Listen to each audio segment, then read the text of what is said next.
My mom stole my $45,000 college fund for my sister's house, so I slept in my car at 18. Now a millionaire, I faced them again, and turned the tables. For me, one of those occasions was seeing my sister Veronica and our mother Margaret walk into the welcome reception for my new $960,000 home. A home that reflected every single sacrifice, late night, every ounce of hustle I put into starting my IT company. Nonetheless, the knot in my stomach intensified and my skin crawled because I recognized the expression in their eyes. The exact expression I saw when I was 18, the night my entire world collapsed. Growing up in Boston, our family appeared to be rather normal. Dad works in finance, while Mom runs a boutique and has 2 daughters, as well as a golden retriever named Rusty. However, as the saying goes, appearances can be misleading. When I was 12, the cracks began to show. Dad walked out, and while the divorce wasn't spectacular, what happened next laid the foundation for years of pure family dysfunction. Veronica, 3 years my older, later married Daniel, an investment banker from an affluent family. Their wedding was spectacular, and Mom spent over $50,000 she didn't have, arguing that a daughter only gets married once. I was 19, working 2 jobs, attending community college, and barely scraping by to purchase my bridesmaid dress. Then came the babies, James, Freya, and Caleb. With each child, Veronica's attitude of entitlement developed, and Mom was always available to help them out, often at my expense. "Your sister has 3 children to feed," Mom would explain. "What do you need extra money for anyway? Books? Can't you just use the library?" Meanwhile, I was working myself to exhaustion. Scholarships helped, but without family support, I worked as a barista in the morning, a tutor in the afternoon, and a data entry clerk on weekends. Sleep was a luxury that I could not afford. Dad faded into obscurity after moving to Chicago and starting a new family. Mom honestly made it difficult for him to stay in touch with me by forgetting to notify me when he called, or mistakenly deleting his messages. But I persevered. While Veronica shared gorgeous family holiday images, I stayed up all night coding and studying. I graduated as the top of my class. Mom attended my high school graduation, but left early since Veronica called. James had a minor temperature. I've never complained. I simply accepted this as my reality and got motivated to create my own success on my own terms. I did not need their approval. What I didn't expect was how drastically things would shift on my 18th birthday. That night defined all that followed, culminating in the showdown 14 years later. My 18th birthday was on a Tuesday. I recall because I had managed to get the evening off, a rare occurrence. I wasn't expecting a major celebration. Veronica and Daniel were expecting their 3rd child, and they had the entire family's attention. Still, turning 18 seemed momentous. I was legally an adult, had completed high school, and received partial scholarships to 3 universities. When I returned home after tutoring, I found Mom and Veronica at the kitchen table, engrossed in spreadsheets. They scarcely glanced up. "Leftover lasagna in the fridge if you're hungry," Mom said, her gaze fixed on the papers. I heated a plate and joined them, intrigued. "What are you working on?" Mom asked, looking up. "Just figuring out some financial matters. Veronica and Daniel need a bigger house now that Caleb is on the way." I nodded, accustomed to such chats. But then a chill ran through me. "Why do you have my college paperwork?" Veronica sighed dramatically. "We might as well tell her, Mom." Mom smoothed the papers and glanced at me with that familiar gaze that usually comes before I have to make a family sacrifice. "Lena, we need to discuss your college plans," Mother told me. With Veronica expecting again, they really need a 4-bedroom house. Daniel's bonus wasn't as large as they expected this year, and they're a bit stretched. I sat calmly, knowing exactly where this was headed. "The thing is," says Veronica, "we've calculated everything. And even with Daniel's salary and Mom helping with the down payment, we're still short." "Short for what?" I inquired, even though I already knew. "We need to use your college fund," Mom said frankly. "It's not like you don't have scholarships already. And community college is perfectly respectable. You can transfer to a university later when things aren't so tight for the family." My college fund. The money Dad had started prior to the divorce. Mom's promised money for my schooling remained undisturbed. I was banking on this fund to bridge the gaps left by scholarships. "But that's my money," I replied gently. "Dad set it aside for my education." Veronica rolled her eyes. "Don't be selfish, Lena. We're talking about a home for your niece and nephews. Where are they supposed to sleep? Should Caleb just live in a closet because you want to attend some fancy university?" "That's not what I'm saying," I insisted. "But I've worked so hard for this. I've maintained a 4.0 GPA while working multiple jobs. Those scholarships won't cover everything. You can take out loans just like everyone else, Veronica snapped. Daniel and I have a mortgage. That's life. Or she might have said, you could live at home and attend community college. That would be much more economical. Something within me shifted. A lifetime of acquiescence and acceptance gave way to outright outrage. No. A simple word hung in the air. Mom blinked, not expecting any resistance from me. Excuse me? No, I said again, more forcefully this time. That money is for my education. Dad and you set it aside for me. It's not Veronica's house fund. Mom's expression tightened. This isn't a negotiation, Lena. This is what's happening. Your sister has a family to provide for. And I have a future to build, I responded, my voice cracking. I've earned those scholarships. I've worked while maintaining perfect grades. I deserve to use my college fund for college. Veronica chuckled in a chilly, disdainful tone. Oh, please. Like you know anything about real responsibility. Try having 3 children before you lecture us on what you deserve. Tears threatened, but I kept them back. This isn't fair, and you know it. Mom jumped up, scraping her chair. My priority is my education, I replied. That's not wrong. Well then, Mom said, crossing her arms. If that's your attitude, you have a choice to make. Accept that the money is going to help your sister, or pack your bags and figure out life on your own. You're 18 now, after all. An ultimatum hovered in the air. Veronica smiled, confident that I would back down as I had always done. But something had cracked within me. Years of being second best, putting Veronica's needs ahead of my own. I stood up gently. I'll pack my bags. The shock on their faces would have been satisfying if I hadn't been so afraid. Mom certainly did not expect me to choose independence. Don't be so dramatic, Veronica scoffed. Where would you even go? I didn't respond. I stepped into my bedroom and took out my largest luggage. I packed clothing, toiletries, my laptop and vital documents mechanically. Family portraits remained on the walls. They did not feel like mine anymore. Mom appeared in my doorway as I zipped the suitcase shut. You're being ridiculous. Sleep on it, and we'll discuss this rationally in the morning. There's nothing to discuss, I said, startled by my own serenity. You've made your position clear. I'm making mine clear too. I pushed my suitcase past her, retrieved my backpack from the hook near the front door, and stepped outside into the night. Nobody called after me. Nobody tried to stop me. That night, I slept in my car in the Walmart parking lot, with my work uniform as a cushion. For 2 weeks, I maintained that routine, working 3 jobs, sleeping in my car, and showering at the gym where I had a bargain membership. I told no one. On the 15th day, my computer science teacher, Professor Clara Hughes, observed me snoozing in the library. She softly awoke me and asked whether everything was fine. Something in her gentle eyes broke my carefully held composure, so I told her everything. That evening, she drove me to her house and showed me the guest room. It's yours until you figure things out, she explained simply. No one should face this alone. Professor Hughes became more than just a teacher. She became my mentor, advocate, and the first person who believed in me unconditionally. She assisted me in obtaining further scholarships, guiding me through financial aid applications, and providing a valuable reference for an internship that would eventually change my life.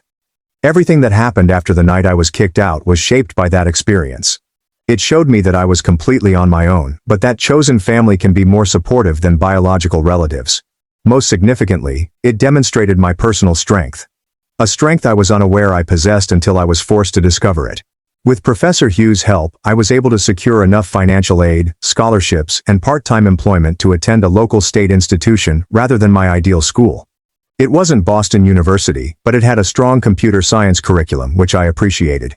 College life was very different for me than for my peers. While they went to parties and joined clubs, I worked various jobs to remain afloat, including waitressing, staffing the university IT help desk, and completing freelance web development projects late at night. Sleep became a luxury, and social life was non-existent. Despite my hectic schedule, I maintained a flawless GPA. The computer science curriculum came easily, and I found myself assisting classmates who were struggling, one of whom was Isabella Tran. Isabella, a brilliant but distracted individual, became my best friend and eventual business partner. We were diametrically opposed in some respects. I was methodical. She was impetuous. I excelled at back-end programming. She had a knack for user experience and design. Together, we were ideal. During our junior year, we began talking about developing a money management app for young adults. The majority of existing tools were designed for those who were already financially secure, rather for those like us who were living paycheck to paycheck. We identified a gap and were motivated to fill it. Using campus resources, we created a prototype. We dubbed it SENS, an app that let users visualize their spending, automate their savings, and create responsible credit. Our teachers were impressed, but more significantly, our classmates found it quite beneficial. After graduation, Isabella and I had to decide whether to take stable corporate jobs or chase our business dreams. The safe option was appealing, especially considering my financial instability. However, I remembered Professor Hughes's words. Sometimes the riskiest path leads to the greatest rewards. We took a chance by moving into a tiny roach-infested flat to save money. We gave ourselves totally to SENS. I coded while eating ramen. Isabella worked on user interfaces till daybreak. We went to every networking event, pitch competition, and startup program we could find. 6 months of rejections ensued. Investors believed we were too young, inexperienced, or focused on the wrong demographics. College students don't care about financial planning, one venture entrepreneur remarked dismissively. But we persisted. We had a breakthrough when we received a small company grant, which enabled us to hire our first employee, a marketing professional who assisted us in refining our messaging. We shifted slightly, focusing on recent graduates with student loans rather than current students. The app gained traction gradually, then exponentially. We were highlighted on a technology blog. A financial influencer with millions of followers endorsed SENS, and our user base rose from thousands to hundreds of thousands. Throughout this process, I had occasional thoughts about reaching out to my relatives. I'd had very little interaction since that night. Mom called 3 months after I left, not to apologize, but to notify me that they had spent my college fund for Veronica's down payment. Dad sent periodic texts to check in, but our relationship remained distant. Instead, I focused on growing my business and my personal life. Years passed in a flurry of code, meetings, and eventual achievement. Isabella and I relocated from our shabby flat to a proper office. We employed additional developers, customer service agents, and marketing specialists. SENS developed into a comprehensive financial platform. 5 years after our start, we received an acquisition offer from one of the country's top financial technology organizations. The amount was staggering, enough to make Isabella and me wealthy multiple times over. We finally agreed after weeks of negotiations. I was 30 years old and suddenly richer than I had ever believed possible. The worried 18-year-old sleeping in her car appeared to be a completely different person. Financial security provided the freedom to make intelligent decisions rather than frantic ones. I invested the most of my windfall, gave to scholarships for first-generation college students, and eventually allowed myself to consider building a home, a genuine home, not just a place to sleep between work shifts. After months of searching, I discovered it. A lovely craftsman-style home in an upmarket neighborhood. At $960,000, it was a hefty investment, but it was well within my budget. The 4-bedroom home has character and charm, with hardwood floors, huge windows, a wraparound porch, and a large backyard. It needed modifications, but I spotted its potential right away. As I signed the closing forms, I considered the irony. 14 years ago, my college fund was depleted to help Veronica buy a larger home. Now, I was able to buy a property for about $1 million via my own work. During the restoration, I got an unexpected note from my father. He'd seen the news about SENS's acquisition online and wanted to congratulate me. Our chat was unpleasant, yet it opened up possibilities. He stated that he had lost track of me after I left and was too embarrassed to try harder to find me. He got divorced again and moved back to Boston. Would I consider meeting for coffee? That coffee meeting was tense, yet healing. Dad apologized for being absent during my challenging years. He confessed he was aware of the college fund predicament but felt unable to intervene. I didn't forgive him right away, but I appreciated his honesty. We agreed to focus on progressively restoring our connection.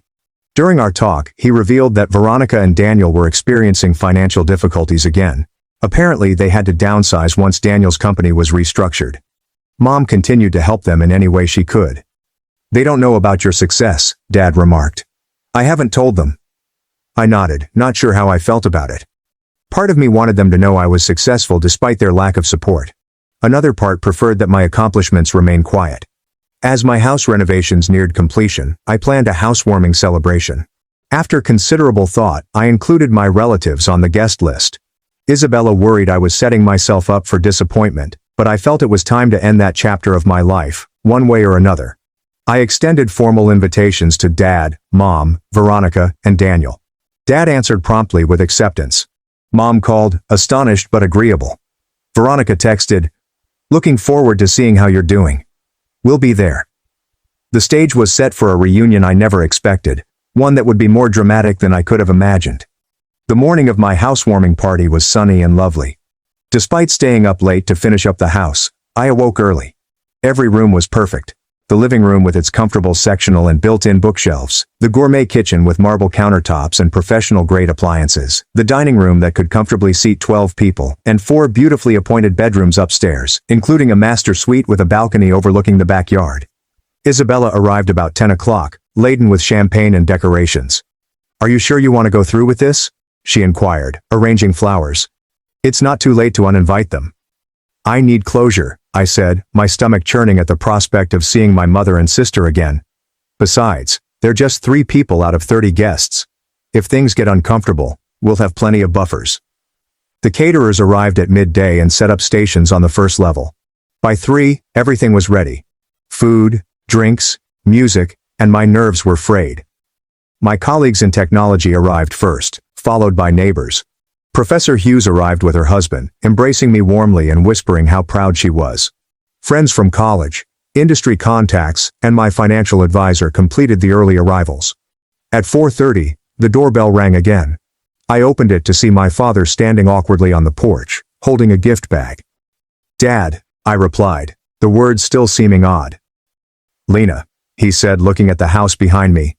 "This is impressive." I let him in, gave him a quick tour, and introduced him to a few guests. He appeared genuinely thrilled to see how well I was doing, if a little out of place among the successful professionals that occupied my home. "Your mother and sister should be here soon," he explained. "They were planning to come together." I nodded and refilled my water glass to conceal my uneasiness. "And how are they?" Dad paused. "Managing Daniel's job situation has been tough on them. They sold their house last year and moved to a townhouse. Margaret, your mom, helps with the kids a lot." Before I could react, Isabella appeared at my elbow. "More guests arriving," she said. "Including, I believe, your mother and sister." I took a deep breath and made my way to the front door. There they stood, Margaret, barely aged despite the 14 years, and Veronica, still lovely but with stress lines around her eyes. Behind them stood Daniel, who appeared much older and more worn than I remembered, and their 3 children, James, now a teenager, Freya, a preteen, and Caleb, about 10 years old. "Lena," Mom replied, her tone cautious. "Thank you for inviting us." "Welcome," I said, standing back to let them enter. "Please come in." The kids hung back sheepishly, evidently instructed to be on their best behavior. I smiled at them. I scarcely knew these nieces and nephews. "There's a game room upstairs if you get bored," I assured them. "Second door on the right." That broke the ice a little. James inquired if I had a gaming system, and when I said yes, the kids went upstairs. After a quick thank you, Daniel said, "Beautiful home." He gazed about with professional curiosity. "The architectural details are impressive." "Thank you," I responded. "The renovation took 6 months, but it was worth it." "6 months?" Veronica raised her eyes. "You must have had quite a team working on it." "I did," I said without elaborating. "Would you like a tour?" Leading them around the house, I watched Veronica's demeanor become more calculated. She ran her hand along the granite counters, glanced into closets, and commented on the great play area in the backyard. Mom followed more quietly, occasionally remarking on a decor or inquiring about a feature. "This must have been quite an investment," she finally murmured as we entered the main bedroom. "It was," I admitted, "but I've been fortunate in my career." "What exactly are you doing now?" Veronica inquired, sitting uninvited on the edge of my bed. Dad mentioned something about an app. I told them a shortened version of my success story, seeing their faces change from polite inquiry to astonished realization. "You sold your company for millions?" Veronica asked, her voice higher than usual. "We did," I said. "The timing was right." The tour continued downstairs where additional visitors had arrived. I introduced my family to Isabella, Professor Hughes, and colleagues and acquaintances who knew some of my tale. Throughout the introductions, I spotted Mom and Veronica gathered in corners, whispering passionately. Daniel appeared disengaged from their chats, instead truly interacting with my tech industry acquaintances. 1 hour into the celebration, I clinked my glass to get everyone's attention. Thank you all for coming to celebrate this new chapter with me, I told you. This house represents not just a place to live, but a milestone I once thought impossible. I'm grateful to everyone who supported me along the way. As I finished my brief statement, Veronica approached. As Lena's sister, I'd like to say something too. Her voice had that confident tone I knew from childhood, the voice that always preceded her getting exactly what she wanted. Family is everything, she added, resting her palm on my arm, and seeing Lena's beautiful home today has made me realize how perfect this would be for our family. The visitors exchanged perplexed murmurs. What Veronica means, Mom said softly, is that we're so proud of Lena for creating a space where family can gather. No, Veronica replied, tightening her grasp on my arm. What I mean is that this house would be perfect for my family. With Daniel's job situation and the kids needing good schools, we've been looking for exactly this kind of home in exactly this neighborhood. The room went silent, even the caterer had stopped moving. Veronica, Daniel began, his face flushing. This isn't the time or place. It's exactly the right time, she said. Lena's always wanted to help family. She's single, no kids, and clearly doing well financially. This 4-bedroom house is wasted on one person when we have 3 growing children who need space and stability. Mom nodded in accord. Family. I stood paralyzed, hardly believing what I was hearing. After 14 years of no contact, after seizing my college fund, they were now requesting, nay, expecting, that I give them my home. Lena, Mom said, her voice taking on that authoritative tone I recognized all too well. You need to pack your bags and find somewhere smaller. A condo downtown would suit your lifestyle much better, and it would mean the world to your sister's family. Veronica was already pacing around the living room pointing out the adjustments they planned to make. James could take the bedroom with the bay window. Freya would love the purple room, and Caleb would have so much space for his toys in the smallest bedroom. Mom joined in. After all Veronica's been through, she deserves this. It's the least you could do as her sister. The room had become utterly silent. My visitors glanced at us with terrified fascination. Isabella had rushed to my side, offering support but remaining mute. I took a deep breath, feeling strangely calm despite the absurd scene that was happening. I have something to show you, I murmured quietly while collecting my phone. I used the smart home system to connect my phone to the enormous TV in the main room. With a few touches, I opened a document and projected it on the screen. What's this? Veronica inquired anxiously. This, I told you, is a restraining order I filed 14 years ago after you kicked me out on my 18th birthday. The room fell silent as the legal paper appeared on the screen. Even the caterer stood motionless, trays in hand. What are you talking about? Mom's voice broke the silence, a mix of confusion and outrage. We never kicked you out. You chose to leave. I kept my voice steady, years of practiced control paying off. You gave me an ultimatum on my 18th birthday, except that my college fund would go to Veronica's down payment or pack my bags. I packed my bags. You didn't stop me. That was a disagreement, not an eviction, Veronica snorted, keeping her gaze set on the document. You are being dramatic. I slept in my car for 2 weeks, I explained simply. In February. In Boston. A murmur spread among the assembled visitors. Dad walked forward, his face pale. I didn't know it was that bad, he remarked gently. You never told me. Would it have mattered? I inquired. He had no response to that. I swiped to the next document in my phone. This is more interesting though. This is why I filed the restraining order. The screen now displayed credit reports and loan applications in my name, all from shortly after I left home. What is this? Daniel inquired, leaning closer to the screen, his financial background helping him to comprehend what he was witnessing before the others. After I left, someone opened 3 credit cards and took out a personal loan in my name, I told him. They had my social security number, my birth certificate, and enough personal information to pass security questions. The total debt was just over $45,000. Mom's face had turned white. Veronica became really interested in her wine glass. Fortunately, I said, the detective who helped me was thorough. The credit cards were used at stores Veronica frequented. The loan money was deposited into an account that then transferred the exact amount to your joint checking account, Daniel. Daniel carefully turned to face his wife. You told me that money was from your mother. A gift to help with the down payment. It was, Veronica affirmed. Mom helped arrange it.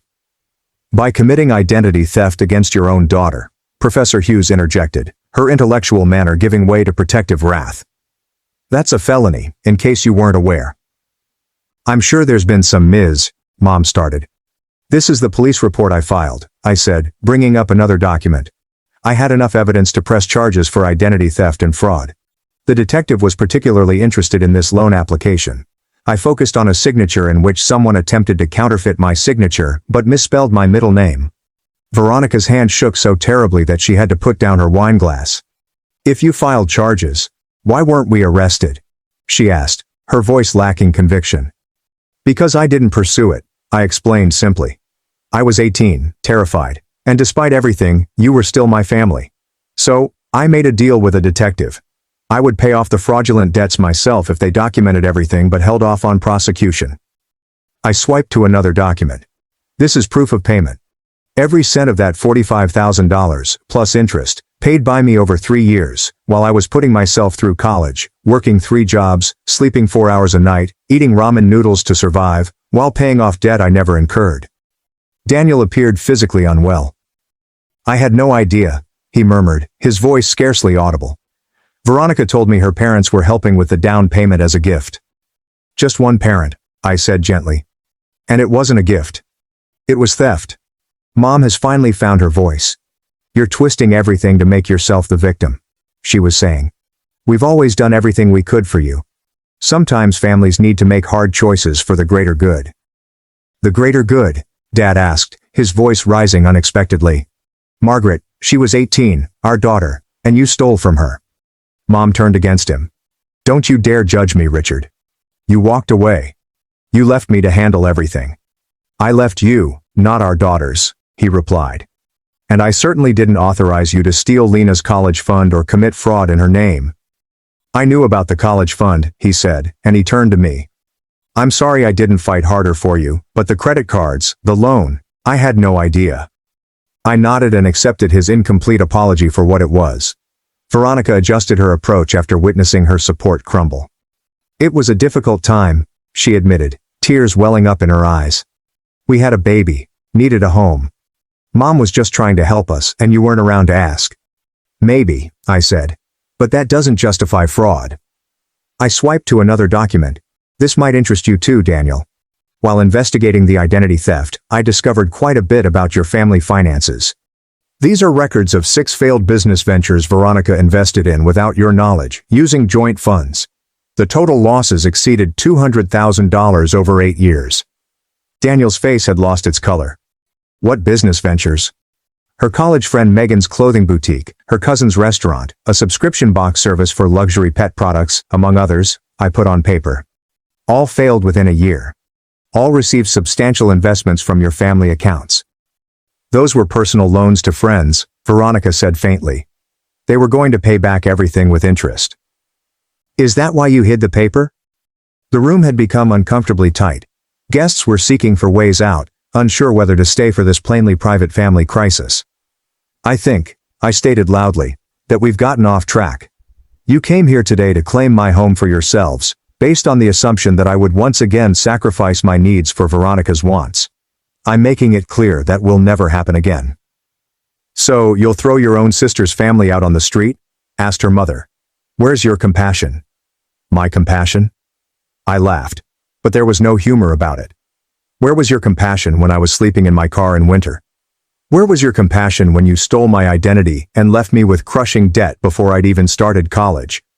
Mom opened her mouth before closing it again. I'm not throwing anyone out on the street, I explained more softly. But I'm not giving up my home. If you need financial help, I'm willing to discuss setting up education funds for James, Freya and Caleb.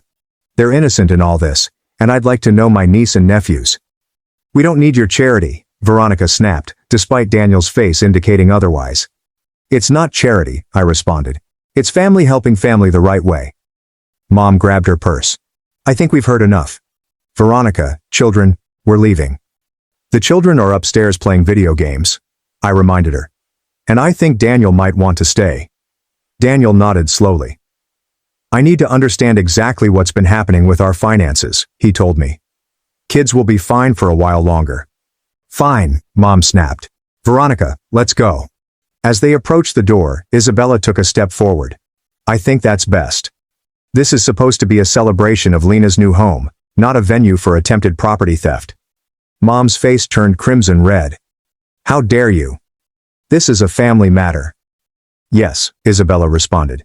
And Lena's chosen family is here to support her. You might want to think about what real family support looks like before you return. After they left, the party gradually recovered momentum, though talks naturally revolved around the dramatic incident. Daniel remained in the corner, speaking quietly with my financial advisor and periodically checking his phone for texts from Veronica. Later, as the guests began to leave, he approached me and formally stated, I owe you an apology. I had no idea about the identity theft or the investments. I knew about the college fund, but Veronica told me you had agreed to it. Would it have mattered if you'd known the truth? I questioned you. He considered it. I'd like to think so, but truthfully, I was different then. Success and money were all that mattered. He looked around the room. Looking at what you've built on your own, I realized how misguided my priorities have been.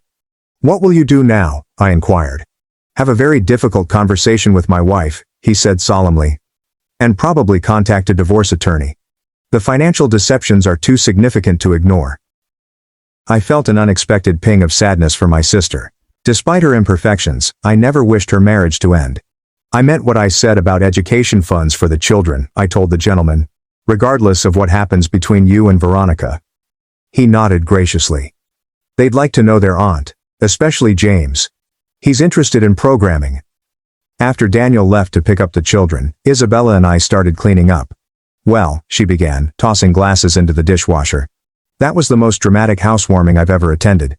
I laughed and felt lighter than I had in years. Not exactly the closure I expected, but closure nonetheless. Do you think they'll try to contact you again? Inquired the woman. Mom and Veronica. Eventually. When they need something. I shut the dishwasher and straightened up. But next time I'll be prepared. No more doormat. Lena. As the final guest left and the silence descended over my new home, I wandered through each room, admiring what I'd created. Not only was it a physical structure, but it also represented a life achieved through dedication, hard work, and the confidence to stand up for myself when it counted most. The days after the housewarming were unexpectedly tranquil. I expected Mom and Veronica to torment me, angry phone calls, manipulative texts, and possibly even unannounced visits. Instead, quiet. Daniel phoned me and asked to meet at a coffee shop near his office. Veronica moved in with your mother, he told me over lattes 3 days after the party. She took the kids for now, but we've agreed to equal custody while we sort things out. I'm sorry about your marriage, I stated truthfully. He shrugged, appearing fatigued and relieved. After what came to light at your party, I started digging deeper into our finances. It's worse than you know. We're not just struggling, we're nearly bankrupt. How's that possible? You had a good position at the investment firm. Had, he reiterated. I was let go 6 months ago, downsizing. I've been working as a financial consultant since then, but making about a third of my previous salary. Meanwhile, Veronica continued spending as though nothing had changed. He pushed the folder across the table. These are statements from accounts I didn't even know existed. Credit cards maxed out. Loans I never signed for. Second mortgages on the house before we sold it. While reviewing the records, I experienced a sense of déjà vu. She did to you what she and Mom did to me? I inquired. Except on a much larger scale. He agreed grimly. We're talking hundreds of thousands in debt. What will you? Bankruptcy seems inevitable. He admits. I nodded in understanding. My offer for education funds still stands. I can set up accounts that can only be used for educational expenses. That would mean everything, he remarked with sincere gratitude in his voice. And maybe, would you consider spending time with them occasionally? They need stable adults in their lives right now. That conversation signaled the beginning of a new chapter for myself, Daniel, and the children. They were intelligent, inquisitive children who withstood their parents' disagreement with surprising perseverance. Around 2 weeks after the housewarming, Dad invited me to supper. Over pasta at a quiet restaurant, he expressed his thoughts on years of family strife. I failed you, he admitted honestly. After the divorce, Margaret made it difficult to maintain contact. But that's no excuse. I should have fought harder to stay involved in your life. Why didn't you? I asked, finally putting my thoughts into words after 14 years. He sighed heavily. Partly guilt. The divorce was my fault. I had an affair with my second wife before leaving. Margaret knew, and she used that as leverage to control everything, including access to you girls. This discovery altered my view of our family relationships, but it did not excuse his absence. I also failed to protect your college fund, he added. It was in a joint account with Margaret. I trusted her to use it appropriately despite our problems. When I found out what happened, I was too ashamed to confront you about it. You could have helped me, I stated, when I was sleeping in my car. I didn't know, he said. Margaret told me you'd moved in with a friend from school. By the time I learned otherwise, months had passed and you'd stopped responding to my messages. We talked for hours that night, clearing up years of misconceptions, half-truths, and downright lies. Dad wasn't blameless, but I realized he'd been manipulated by Mom almost as much as I had. Your mother wasn't always like this, he clarified. After Veronica was born, something changed. She became obsessed with creating a perfect life for her, often at your expense. I tried to balance things, to advocate for you, but it only created more conflict. Why the favoritism? I inquired, the question that had plagued my boyhood. He pondered this attentively. I think Veronica reminded Margaret of herself, the self she wanted to be. Beautiful, socially adept, traditional. You are more like me. Analytical, independent, questioning. And I think that scared her. The first communication from Veronica came 2 days after my meal with Dad. A long email that alternated between apology and justification. She admitted to identity theft, but blamed it on financial desperation and her mother's influence. She apologized for the housewarming argument but insisted that her family's needs took precedence over my luxury. Classic Veronica, Isabella observed as I gave her the email. Apologizing without actually accepting responsibility. At least she's acknowledging what happened, I said, feeling more generous now that I was safe from her influence. That's progress. Mother's approach was more straightforward. She began phoning every day, leaving voicemails that ranged from angry accusations to sad pleas. Families should forgive each other, she said in one message. We made mistakes, but so have you by embarrassing us in front of your friends. I did not respond to either of them right away, instead focusing on setting clear boundaries with my therapist, Dr. Jennifer Blake. Your mother and sister exhibit classic patterns of manipulative behavior, Dr. Blake observed during one session. They're used to you eventually giving in. Your continued boundary setting is unfamiliar and threatening to them. I feel guilty sometimes, I told you, especially about the kids being caught in the middle. That's natural, she promised me.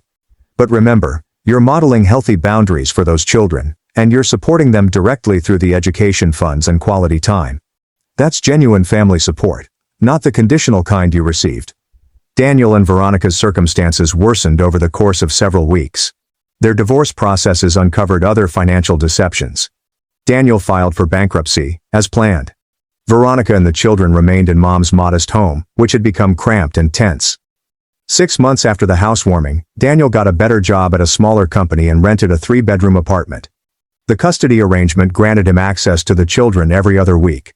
Throughout his weeks I would pay James several visits, assisting him with programming assignments or simply offering another supporting adult presence. During one of these encounters, Daniel mentioned that Veronica had started therapy. Her therapist suggested it might help with the divorce and financial issues, he told me. I'm skeptical about her commitment, but it's a start. Around the same time, I finally agreed to meet Mom for coffee. The conversation was difficult but respectful. She had aged significantly in the 6 months since the celebration. Living with Veronica and the children is challenging, she told me. There's no privacy, no peace, and her spending habits. She paused, shaking her head. You enabled those habits, I kindly pointed out. I wanted her to have everything I didn't, Mom explained. An uncommon example of self-awareness. I grew up poor, wore hand-me-downs, never had the nice things other girls had. I swore my daughter would have better. You had 2 daughters, I reminded her. She had the decency to appear embarrassed. I know. I convinced myself you were stronger, more independent, that you didn't need the same support. It wasn't a complete apology, but it was the closest I'd ever gotten.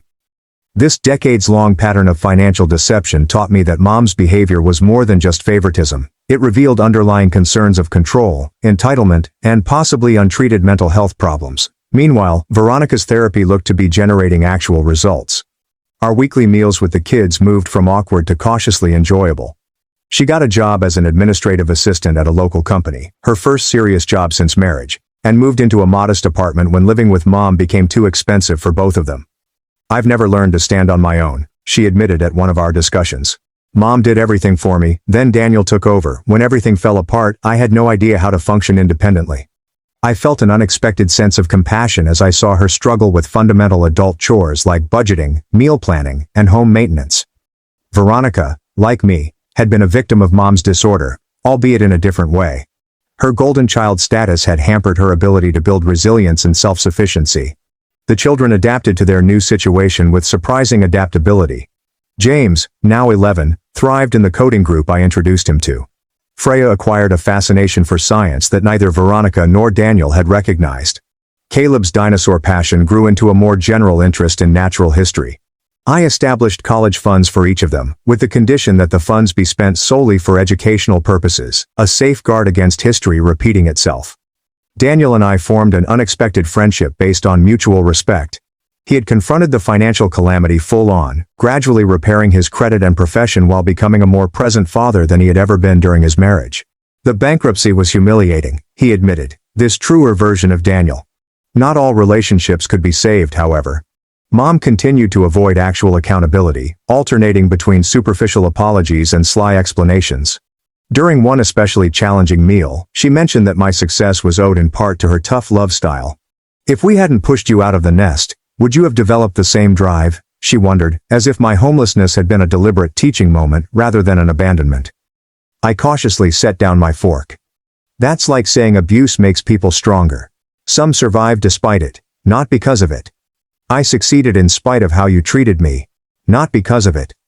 She swiftly changed the subject, since she was always uncomfortable with direct confrontation. These incidents confirmed Dr.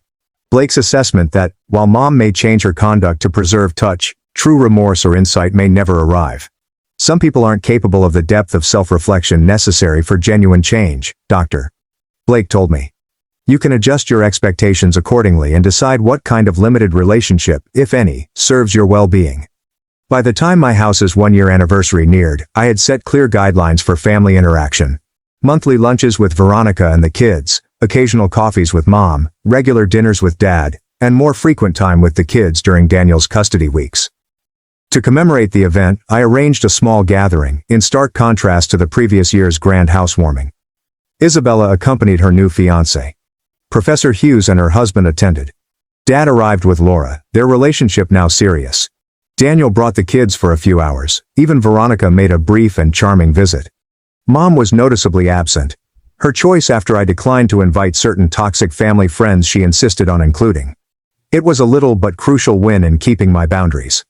As the evening progressed and people had dessert on the patio, James approached me with his laptop. "Aunt Lena, can you look at my code? I'm trying to build a game, but the graphics won't render properly." We sat on the porch swing, solving his JavaScript issues, as fireflies blinked in the coming dusk. The simple moment, an aunt assisting her nephew, family members supporting one another in healthy ways, brought tears to my eyes, which I quickly wiped away. "Are you okay?" James inquired, noting my emotion. "More than okay," I told him. "Just happier here." Later that night, when everyone had left, I wandered through my home, which was genuinely mine in every way.